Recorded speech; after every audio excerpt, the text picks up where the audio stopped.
tudi takrat, ko je tih deževen dan in sonce pižge.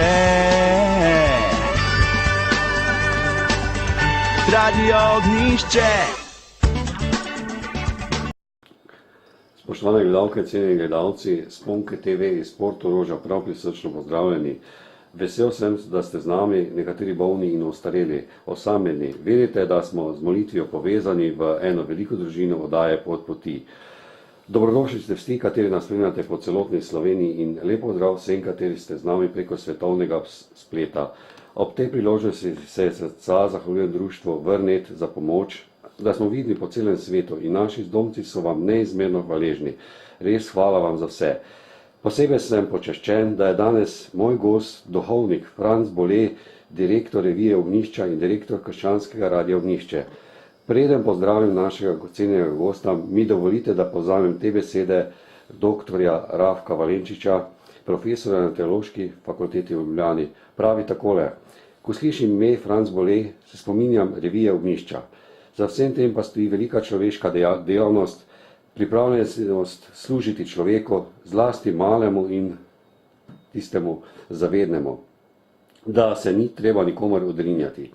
Franc je človek, ki ne pozna dneva in ne noči za delo za človeka. Menim, da se temu mnenju pridružujejo tudi vsi ti naši ciljni gledalke in gledalci, kateri nas sedaj gledajo, ki so nam pisali, torej vsi gledalci oddaje Pot poti. In samo za oddajo Pot poti bo spregovoril gospod Franc Bole. Gospod pravi, da je sreča biti duhovnik, kajti po duhovnikih rokah prihaja med nas Jezus. Lepo pozdravljeni, gospod Bole, Bog daj in dobrodošli. Hvala lepa, lepo pozdravljam vse gledalce, ki bo ta vaša oddaja dosegla. Mislim, da je to res popestritev našem prostoru, da tudi nekaj verskih oddaj pride do izraza, čeprav na lokalnih televizijah, ker na nacionalki smo bolj redki gostje in vem, da ljudje bi pa radi videli in da radi vidijo, če tudi na svojih ekranih vidijo duhovnika ali pa nekoga, ki dela za cerkev. Pravite tudi, da je sreča za duhovnika nova maša. Kako je to potekalo pri vas? Ja, ravno letos obhajam 50-letnico nove maše, 6. julija, ko je pred 50 leti v Postojni bila ta dogodek, ki je za vsakega duhovnika velikega pomena, ker je to začetek njegove duhovniške poti. In tako da sem letos, kot rečejo, to zlatomašnik. To je potem pomeni tudi, da imam že kar precej let za seboj in pa tudi precej let duhovniškega dela. Nova maša je tisti začetek, ko duhovnik lahko se razdaja ljudem po zakramentih, ki jih drugi ne morejo dajati. Mi želimo tudi, da bi veliko laikov sodelovalo v evangelizaciji ali oznanjanju evangelija. Pri nas so pa nekatere stvari, ki laiki tega ne morejo, in to je prav recimo sveta maša kot osrednji zakrament, ki nas nekje našo vero napolnjuje in nam daje moč, da kot kristjani živimo. Potem zakrament svete spovedi. Dobro, to so stvari, ki duhovnika tudi najbolj zaposlijo, in tudi ko sem jaz postal novomašnik, moja želja je bila, da bi pač bil en dober župnik, eni po možnosti morda večji župniji, in nisem računal na to, da bom zašel v te medijske vode, oziroma da bom začel izdajati časopis, kot je bilo Ognjišče, ki tudi ima 40 let zdaj, v tem letu prestopamo, torej tudi precej, bi rekli, dolgo življenjsko dobo, ampak takrat prvič ni bilo nobene možnosti v začetku, ko jaz sem imel na mašo, torej 58. leta, takrat ni bilo govora, da bi lahko duhovnik delal v medijih ali pa kaj ustvaril za medije. Za tisk so bili neki poskusi na ciklostil, ker nobena tiskarna ni hotela sprejeti verske vsebine. In tudi mi smo za svoje potrebe na ciklostili razmnoževali kakšne besedila, ampak to je bilo premalo, ker smo dosti delali prav z mladimi, smo občutili, torej tisti, bil je tudi en kaplan, ki je še zdaj tukaj na ognjišču, steber našega izdajanja, to je Silvester Čuk, takrat je bil kaplan v Postojni.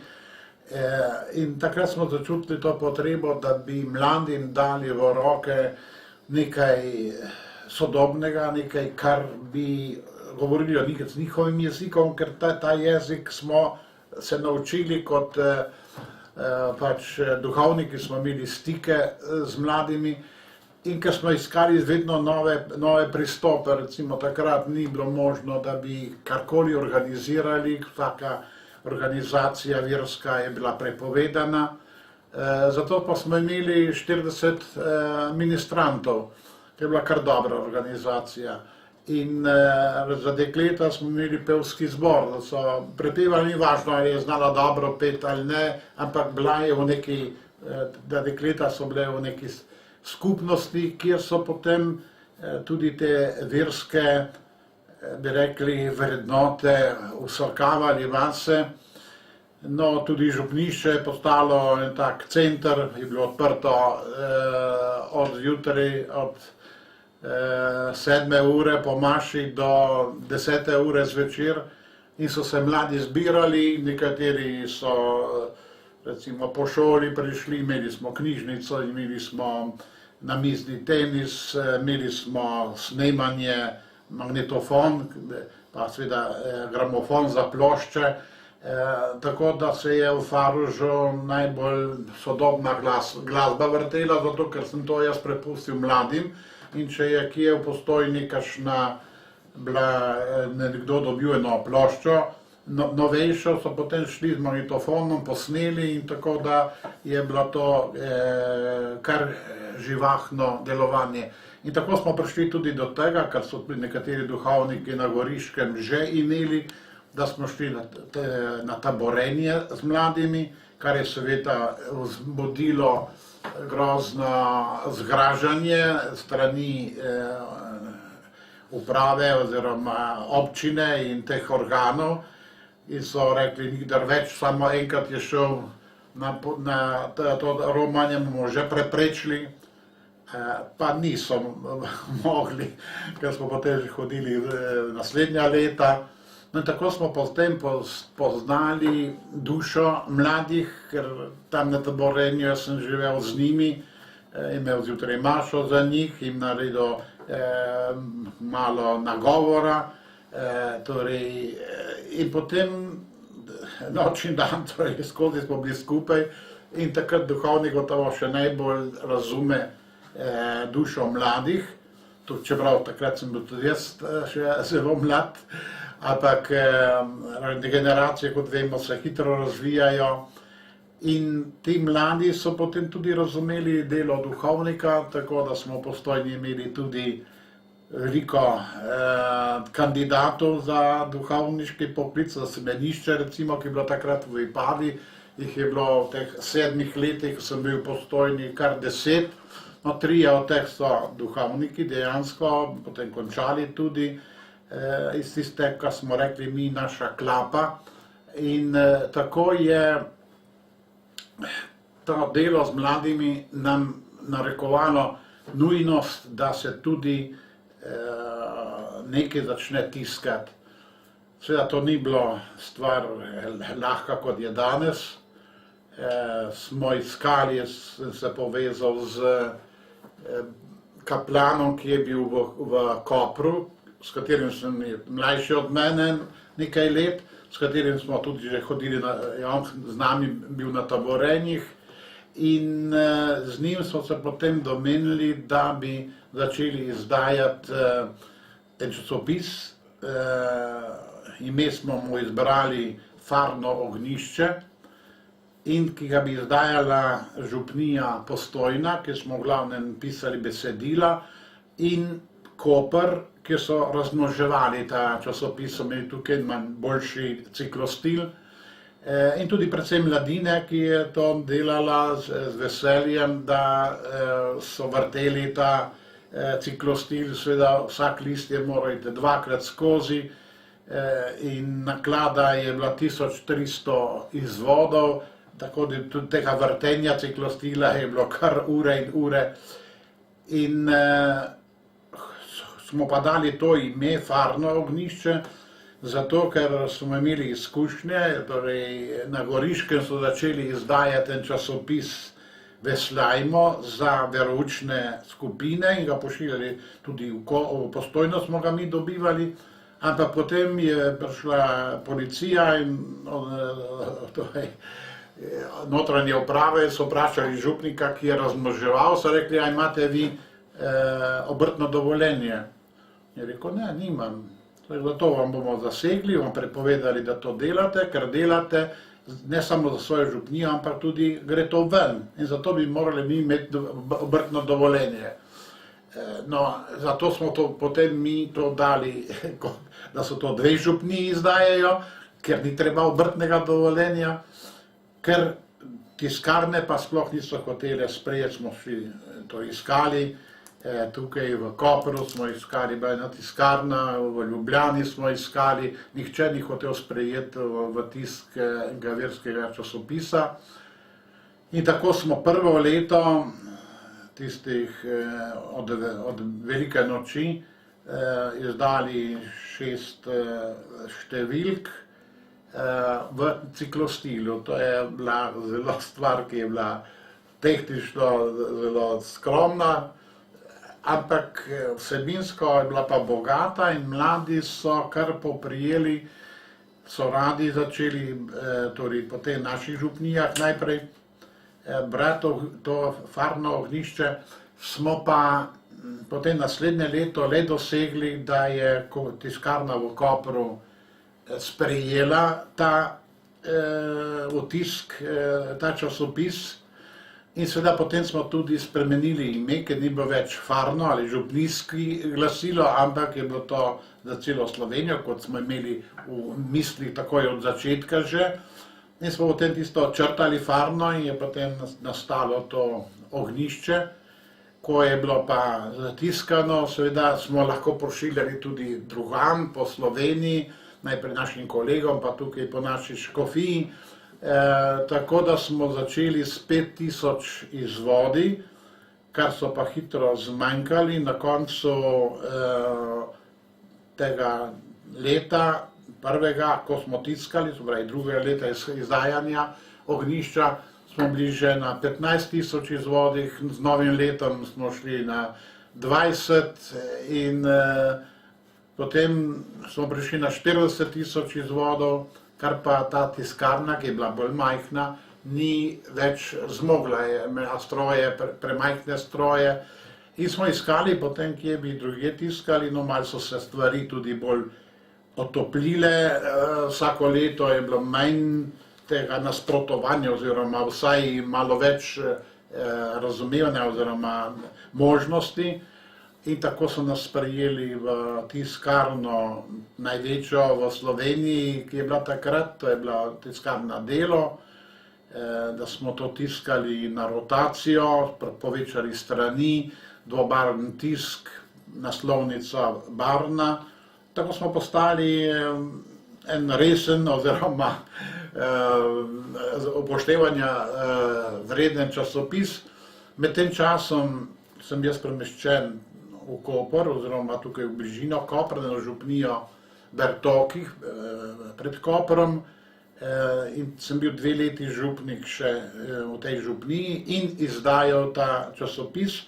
In kot sem rekel, tak je bil kaplan v Postojni, je potem tudi prišel v Koper, tako da je on nosil že v začetku veliko breme, posebno ker je dober slavist, da je bila lepa slovenščina, da je zbiral tudi material, se pravi, kaj bomo objavljali, in tako je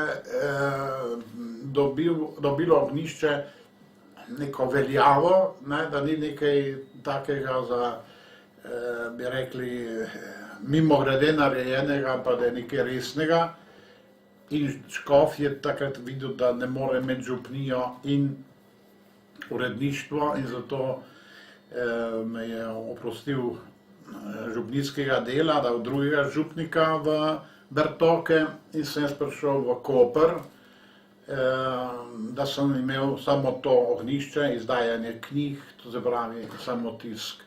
To je bil tak začetek te avanture, za katero sem Bogu hvaležen, da mi je dal možnosti, da smo začeli s sodelavci. Seveda en človek sam danes ne more nič narediti, mora biti ekipa, mora biti torej več ljudi, in teh nam je Bog tudi dal sproti, kot smo potrebovali, kot smo se razvijali. Torej najprej je bil ta kaplan v Kopru, ki pa sicer potem dosti ni mogel delati, ker je imel dosti svojega dela, župnijskega. In potem smo dobili tega Silvestra Čuka, ki je bil tudi potem verouk še imel v Kopru, in smo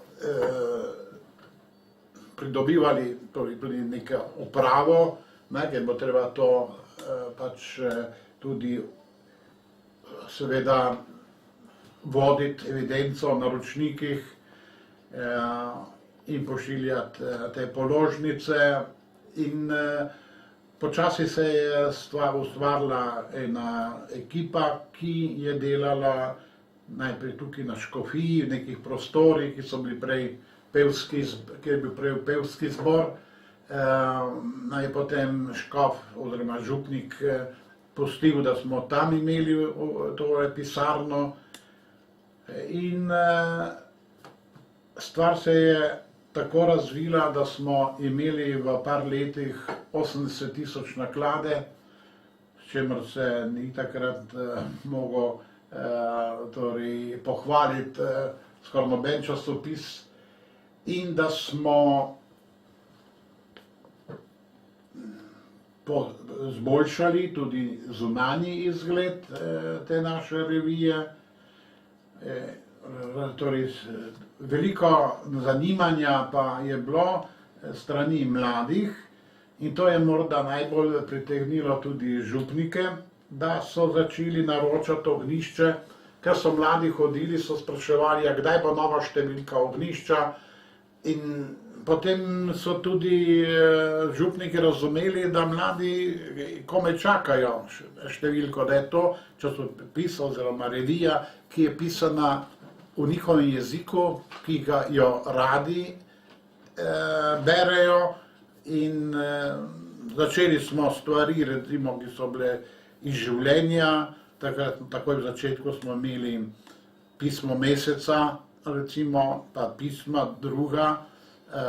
Torej ne filozofiranje, ampak predvsem stvari, da pokažemo mladim probleme, ki pač so iz teh pisem prihajali. Jaz sem na ta pisma odgovarjal in tudi še zdaj na ta pisma odgovarjam s temi, pač nam neki nauk, kako tisti problem rešiti, ali kakšno spodbudo. Včasih so tudi pisma, ki so silno lepa, ker prikazujejo kakšno doživljanje, posebno mladih. Tako da materiala je bilo potem zmeraj več, in tudi strani so se povečevale, format se je počasi povečeval, najprej je bil bolj majhen format, potem smo pa videli, da je bilo boljše, če bi malo povečali tako da smo prišli potem lansko leto na tak format, kot ga imajo revije, normalno, in smo prišli tudi na 118 strani, torej povečali strani. Posebno zato, ker potem, ko je bila sprememba v našem, bi rekli, se je demokracija rodila z volitvami in pa z tem dogajanjem 91. leta, da potem ni bilo tistih ovir, ki smo jih prej imeli, ker so hoteli preprečiti na vsak način, posebno, ker smo delali za mlade. Partija je zmeraj govorila, ja, stari ne hodijo v cerkev, jih ne bomo spreobračali, ampak mladina ne bo hodila v cerkev. No in to so se krepko zmotili in zato seveda vsaka stvar, ki je na mlade bila namenjena, torej nagovarjala ali spodbujala, je bila to trn v peti. In ko se je Slovenija osamosvojila, potem teh ovir več pač ni bilo. Ognjišče je tudi najbolj bran v Sloveniji kot revija. Tudi je v njem pravzaprav velikokrat omenjen Karitas, dobrodelne akcije, oziroma v kratkem bi strnil, da je pravzaprav za vsakogar, in za mlade in za stare, da je to revija, ki je v bistvu za družinsko, oziroma vam uspeva povezati vse generacije. Mi smo počasi potem malo razširili to problematiko, ki smo jo obravnavali.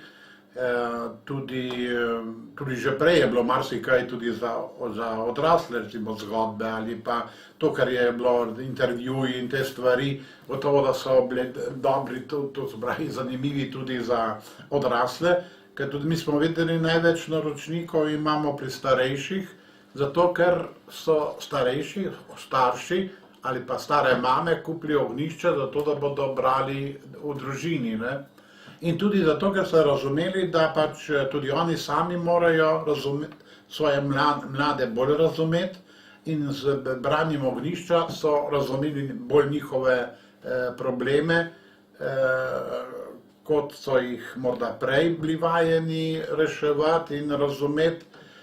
Tako da večkrat mi je kakšna pisala, to mi je žal, da v mojih časih, ko sem jaz mlada, da ni izhajalo tak časopis, kot je Ognjišče, koliko problemov bi se izognila, če bi vedela vse to, kar zdaj vi pišete v Ognjišču. Tako da je potem postalo to dejansko družinska revija, torej, čeprav je še zmeraj poudarek je na mladih in tudi problematika mladih je v teh pismih pa drugače je v pretežni meri, ker tudi največ problemov gotovo imajo mladi, posebno danes. In s tem, da smo začeli tudi hoteli sodelovanje naših bralcev v Ognjišču, že takoj tretje leto smo spodbudili mlade, da bi pisali, recimo invalidom. Najprej smo imeli eno rubriko za pisma, ampak smo videli, da to, recimo, če povabimo, da si med seboj dopisujejo, da to lahko te naslove nekdo izkorišča. In zato smo potem nehali, rekli smo, če pa bodo pisali invalidom, bodo sami se začutili te probleme, ki jih imajo bolni, ostareli, in bodo jim pomagali tudi s tem, da jih obiščejo, da jim naredijo življenje bolj prijetno.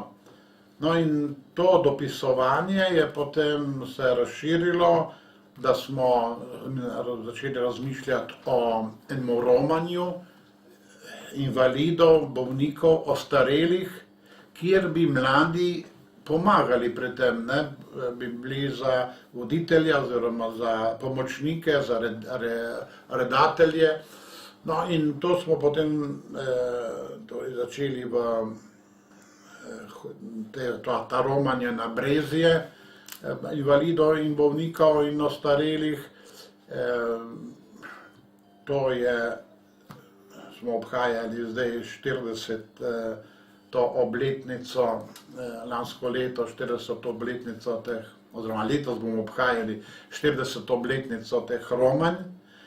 In to se je tudi razvilo v tako zelo, bi rekli, odmevno prireditev, kjer se je zbralo in se zbira še zmeraj tam od 5 do 10 tisoč invalidov in seveda župniki so nam tudi dali eno roko, da recimo sami organizirajo avtobusi, župnije, mnogi, ne. In ker so videli, da je to za njihove ostarele, koliko jim to pomeni, koliko jim to naredi, da moči in da tudi poguma za prenašanje bodisi svoje stiske ali pa te leta ostarelosti, da so takrat oni center pozornosti. No, tako smo mi prišli tudi na delovanje, na to, da bi recimo začeli zbirati za te družine številčne ali pa tiste, ki so v pomanjkanju, bodisi denarna sredstva, pa tudi obleko, pohištvo, smo nabavili en kombi. In čeprav je bilo takrat po zakonu karitativno delo prepovedano cerkev ni smela se ukvarjati s karitativnim delom, mi smo tako spodbujali naše bralce, da so sodelovali s tem, ko smo imenovali to poštni predal dobrote, torej ni bilo to besede o Karitasu, seveda imeli smo s tem težave, hoteli so to na vsak način, da moramo to ukiniti, prišli so celo v Koper z našim škofom in z menoj so imeli od notranje uprave iz Ljubljane te razgovore in da ne bodo tega dovolili, da po zakonu to ni dovoljeno. Tako da je še škof rekel, ja se boš boljše, da boš to opustil, ker to ti ne bodo pustili delati. Jaz sem pa rekel, ne, kristjan ni kristjan, če ne živi svoje vere, mi ne moremo pristati na to, da nam prepovejo nekaj, kar je bistveno krščanskega. In smo potem imeli preiskave, smo nas kaznovali, smo pa kljub temu vztrajali in smo potem počasi so videli, da to nas ne bodo tako hitro utišali, da bi nas zaprli kaj takega, kar je gotovo tudi svoj čas so imeli v načrtih, in bi bilo prevelik halo, ne. Torej, jaz sem sicer bil v zaporu, ampak še kot župnik v Postojni, 15 dni tukaj v Kopru. Dobro, ampak to so bile izkušnje, ki so bile pravzaprav tudi koristne. Jaz nisem tega nič ustrašil. Ampak potem so delali preiskave na uredništvu. 3 leta sem bil brez potnega lista. Nisem smel niti v Trst, torej 2 koraka tukaj, ne, z propustnico so mi vse to pobrali, ne samo meni, ampak tudi temle našim uslužbenkam, pa kolegom, torej Čuku in takrat je bil že tudi še en novinar Božo Rustija, ki je prišel na naše uredništvo in tako so te izkušnje, ki smo jih imeli, tudi recimo na sodišču zaradi enega pisma, ki sem ga objavil, zakaj Tito ni dobil Nobelove nagrade in sem trdil, da oni so taki predaval na neki šoli v Stični, imel tako protiversko, pač kot so imeli predavanje in je govoril, da je cerkev proti naši ureditvi in tudi to, da zakaj ni Tito dobil, da so škofje bili proti, ne.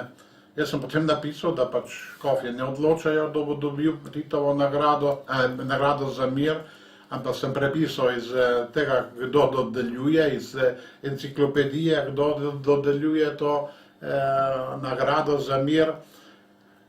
Ampak oni so rekli, da sem s tem jaz hujskal ljudi in sem imel zasliševanja še in na koncu najprej so me obsodili na 3 mesece zapora, pogojno, potem so se pritožili, potem je spet so tudi to prečrtali, tako da stvari so bile zelo zanimive, tudi malo včasih mučne, ampak hvala Bogu, vsaka stvar je moramo plačati tudi s trpljenjem, drugače ni pravega božjega blagoslova.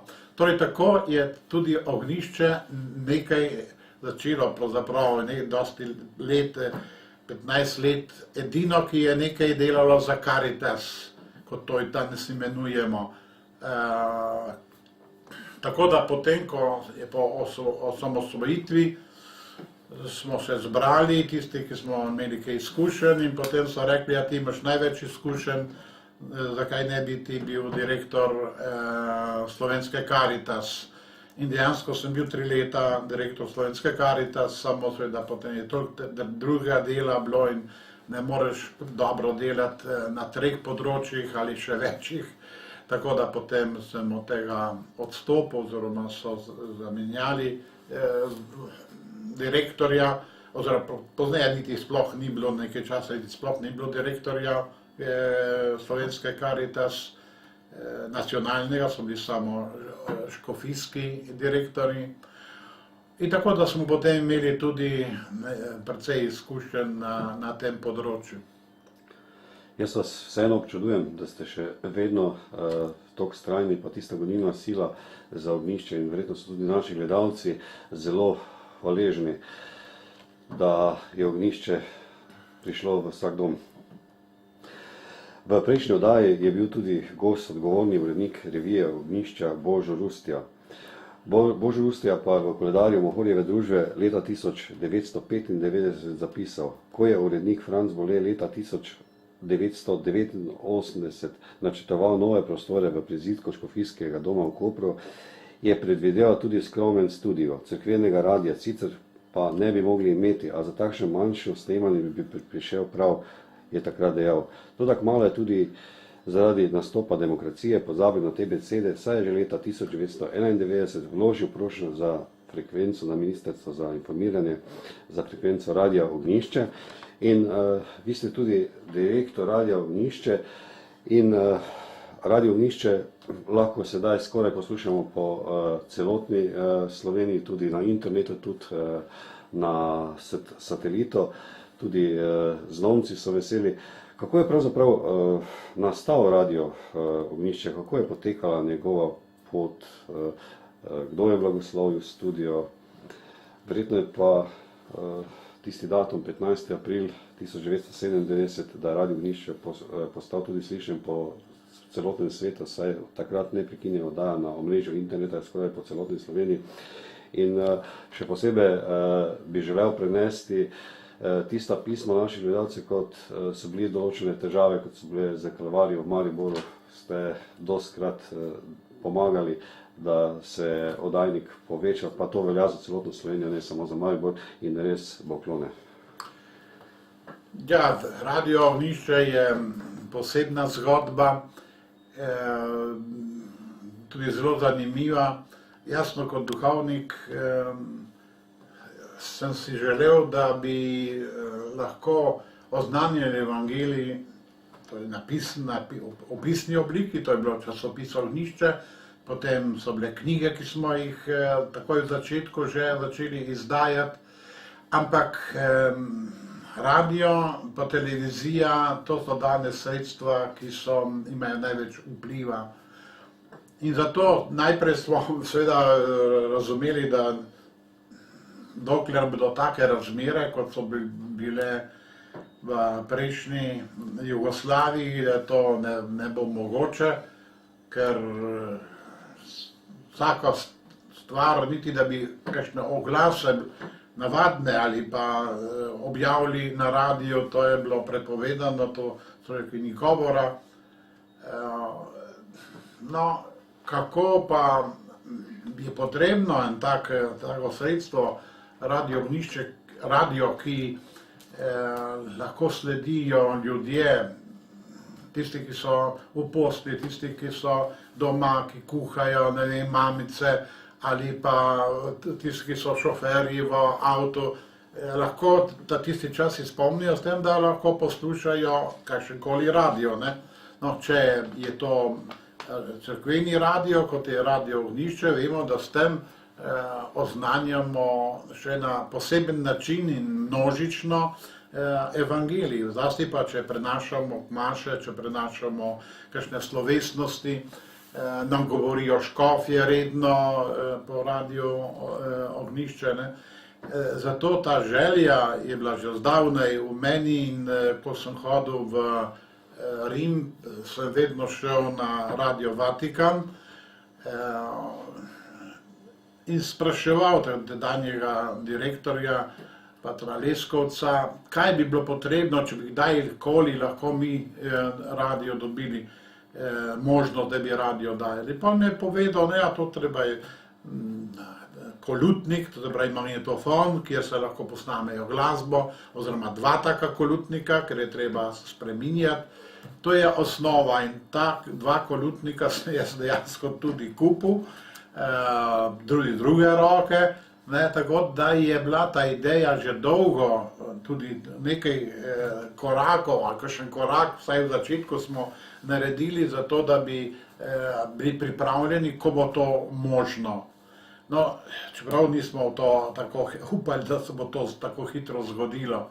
No, po teh spremembah dejansko sem takoj šel ministru za kulturo vprašati, mi bi radi imeli Radio Ognjišče, ki bi pokrival celo Slovenijo, kaj moramo narediti. Je rekel, vložite prošnjo. No, prošnjo smo vložili, samo takrat 2 leti dejansko niso dali nobenemu privatniku frekvence, da bi lahko oddajal. Oddajali so tisti radiji, ki so jih že prej bili, nacionalka, nacionalni radio, in pa tiste radije, ki so jih ustanavljali po zakonu. Takrat je Socialistična zveza lahko edina, ki je lahko na nekem področju ustanovila en radio. No, tako da po 2 letih, ko so pa potem ta blokada, moratorij spremenili, smo bili med prvimi, ki smo pač se za to zanimali, in potem sem šel v Ljubljano na oddajnike zveze, to je to je v sklopu nacionalke, in sem rekel, kaj moramo narediti, da bi lahko dobili oddajnike, da bi pokrivali celo Slovenijo. No, takrat so mi rekli, ja, na Karvalcu bi bila še ena možnost oddajanja, čeprav so tam oddajali samo nacionalni radio, ne, in pa televizija takrat že. Dobro, sem rekel, takoj vložimo prošnjo, pa je treba tudi elaborat narediti, tako to smo njim takoj naročili, so to naredili, sem rekel, kaj pa mi bi radi tudi Maribor pokrivali, pa ja, Bočje, tam bi še morda šlo, ampak to je že oddano, Kum, ampak to je tako, to so tako imenovane višinske, ne, na hribih, ne. No, potem smo naredili vseeno prošnjo tudi za Boč, tudi za Kum, in tukaj na Primorskem za Sveto Goro in za Tinjan. To so bile potem 5 frekvenc, zelo dobrih frekvenc, tudi precej močnih, ki smo jih dobili prvo in drugo leto in začeli oddajati najprej tukaj v Kopru, za to, da smo se naučili, kako naj se to naredi, ker predno smo dobili dovoljenja, ne bilo smisla, da bi mi delali studije, ker to, kar je bilo rečeno, da smo tukaj imeli v tem prezidku 2 prostora, kjer smo rekli, bomo imeli za snemanje, če se bo kdaj lahko tudi kaj oddajalo. To je res, samo ko smo dobili dovoljenje, da lahko torej te frekvence, da lahko dajemo, takrat smo začeli resno misliti na studio, ki pa seveda ni dovolj, da ima 2 prostora, ampak mora imeti dosti več in tudi biti na kraju, ki je primeren za oddajanje. No, tako da smo dobili v kletnih prostorih, takrat se je zidala, končala komaj ta cerkev na Markovcu, svetega Marka, in tam smo od župnika dobili kletne prostore, ki so bili še prazni, da smo tam začeli delati prvi studio. In ta prvi studio je blagoslovil škof Metod. Torej, ko smo dobili dovoljenje, mi smo morali v enem letu začeti oddajati, če ne bi nam dovoljenje propadlo. Tako da smo potem začeli oddajati tukaj, na Tinjanu, poskusno. Takoj smo pa imeli v mislih, da bomo imeli glavni studio v Ljubljani, in ker je pač tam je center, tam so ljudje, ki lahko sodelujejo. In smo k sreči dobili od škofa Krambergerja, mariborskega, enega duhovnika, ki se je veliko ukvarjal že prej, je bil na Radio Celje, imel take mesečne torej predavanja oziroma nagovore in je delal tudi na Caritasu, in tam smo se med vas srečala in sem jaz rekel, a ne bi ti, imaš že izkušnje s tem, da bi prevzel upravo oziroma uredništvo Radia Ognjišče. Rekel, ja, jaz bi, samo je bilo potrebno dobiti od škofa dovoljenje, da enega mladega duhovnika vzel iz pastorale, iz župnije. Takrat je bil kaplan v Celju pri svetemu Danijelu. No, tudi to je Bog poskrbel, da smo ga dobili. Torej, Kramberger je potem odločil, da je videl, da je to nekaj važnega, da je potem hodil samo v sobotah pa nedeljah nazaj v prejšnjo župnijo svetega Danijela, potem pa seveda tudi to je moral opustiti, ker je bilo toliko dela priprave za radio. Radio se ne more kar tako začeti, je treba imeti ljudi, je treba imeti ne samo en načrt, ampak tudi ljudi, ki bodo govorili, ki bodo špikerji, ki bodo tehniki. No, in tako je Trstenjak šel v Ljubljani, se je že preselil v Ljubljano in je šel na te skupnosti, ki so bili študentje, študentski verouk, in vprašal, če bi kdo se zanima, če koga zanima ali veseli to delo. In je nabral kar nekaj ljudi, ki so bili potem ali za tehniko ali kot špikerji, ki so potem morali narediti tečaje. Mi smo imeli profesionalne te učitelje, ki delajo tudi za RTV, da so jih naučili, kako je treba govoriti in tako. Tako da je potem trajalo kar 1 leto pa pol, predno smo mi to v Ljubljani začeli oddajati. In sicer to na polno tisto, bi rekli, poln čas, 24 ur na dan. In da smo v Ljubljani tudi naredili studio, večji kot je bil v Kopru, z izkušnjami, ki smo jih imeli, ko smo ta studio delali v Kopru. In to je spet bilo v kletnih prostorih, ker radio ima rad kletne prostore, ker to je najmanj šuma, pa tudi ne rabi toliko svetlobe. In v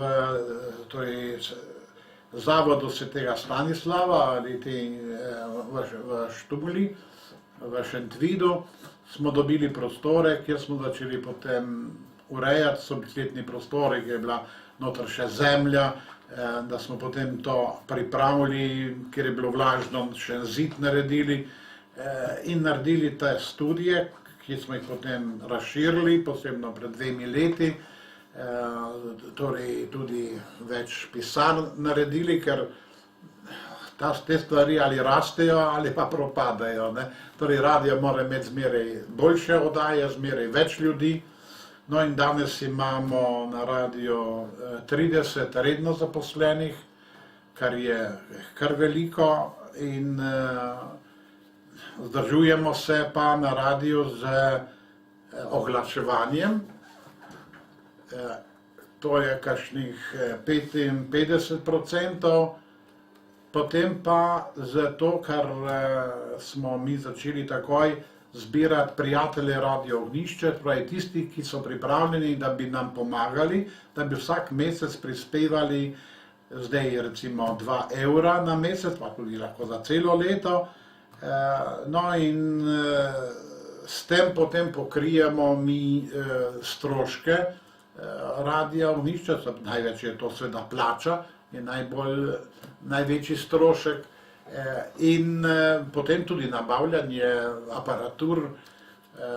Zdaj smo le prišli do tega, da poleg teh glavnih točk, ki smo jih takrat dobili, smo potem se borili še, da bi dobili Prekmurje recimo, pa so nam stalno zavračali, tudi če smo bili najboljši, pa ko smo vložili prošnje, so rekli, da niso dali nobeno, samo potem so začeli te frekvence deliti z razpisi, ne. In nobeno niso dali, samo da ni bilo treba Radio Ognjišče dati, ne. In tako smo recimo v Prekmurju prišli šele lansko leto, začeli oddajati v Murski Soboti, na sicer z majhno močjo, pa v Gornji Radgoni, torej, da pokrivamo tudi ta del Slovenije. Danes imamo torej ta glavne, kar je gotovo najbolj, je ta Krvavec, ki po številu pokriva morda polovico prebivalstva v Sloveniji, tudi na najboljši točki je. Potem te višinske radijske postaje. Med drugim recimo je bilo iz Boča, nismo mogli pokrivati cel Maribor, ker je en hrib vmes in z ene strani se ni slišalo in smo potem prosili, da bi dobili na Kalvariji, kjer je tudi cerkev, da bi lahko tam postavili en oddajnik. Poskusno smo to sicer potem dobili, ampak potem v razpisu zopet so dali nekomu drugemu to frekvenco, bi morali pravzaprav mi prekiniti z oddajanjem, samo potem smo pa šli v tako akcijo, smo in v Ognjišču in oglaševali na radiju in kam naj ljudje naslov, kam naj ljudje protestirajo, tisti, ki čutijo, da je to za nas krivica in za njih, ne. In je potem ta urad, ki je imel čez za dodeljevanje frekvenc, dobival toliko pisem in pa toliko protestov, da so nam takoj dali še eno drugo frekvenco tam za Kalvarijo in potem počasi smo pridobili še nekaj frekvenc tudi recimo to, kar nismo pokrivali, recimo to je bila Koroška in smo potem dobili tudi na Koroškem 2 frekvenci, tako da zdaj razmeroma kar dobro pokrivamo. Seveda, posebno lansko leto smo dobili nekaj takih manjših točk, ki lokalno pokrivajo neka področja in recimo tudi tukaj na Primorskem, ker Italijani motijo, potem smo dobili neke dodatne frekvence, da pokrivamo tisto, kjer Italijani motijo, ker oni sploh ne upoštevajo nobenih predpisov. In tako smo zdaj še kar dobro, ne da bi pokrivali vse, zlasti Posočje, tam slabo pokrivamo, ampak pa tudi Kras recimo slabo pokrivamo. Samo zdaj smo le dobili toliko teh frekvenc, zdaj jih imamo 22, da je le to izboljšano, čeprav je tudi to velik strošek, vsaka frekvenca treba imeti oddajnik. Oddajnik stane po starem recimo tista 2 milijona, tudi manjši oddajnik, večji oddajniki so še dražji. In potem seveda treba plačevati elektriko in druge stroške, ki so na to povezani. Se pravi, več ko imamo frekvenc, tudi več imamo stroškov, ampak mi hočemo pokrivati čim večje področje in zato smo veseli in zmeraj prosimo za nove frekvence, da bi bolj pokrivali Slovenijo. In mislimo, da smo na dobri poti.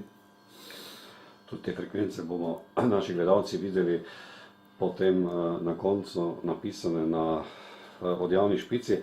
Morda pa, ker oddajo gledajo po celotni Sloveniji, pa tudi preko svetovnega spleta v tujini, morda kako pravzaprav postati